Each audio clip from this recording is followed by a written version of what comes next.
Pernahkah terlintas di fikiran, adakah Tuhan yang memiliki segalanya benar-benar perlukan harta kita, kekayaan duniawi atau pengorbanan besar? Ramai yang silap tafsir apa yang Dia betul-betul mahukan dari hati kita. Sebenarnya, dalam keagungannya, Tuhan tidak perlukan emas permata atau istana megah. Lebih dari itu, Dia mahukan hati yang ikhlas, jiwa yang bersih, penuh kasih dan ketaatan. Dia berhasrat mendiami sanubari kita, menjadi pusat segala apa yang kita lakukan. Inilah inti kasih ilahi, seperti tertulis dalam Ulangan pasal 10 ayat 12.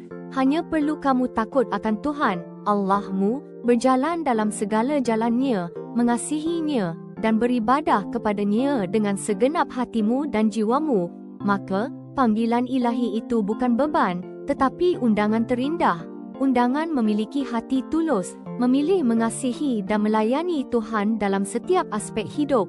Apabila hati kita menjadi kediamannya, hidup akan dipenuhi kedamaian, keberkatan, dan makna yang tiada tara.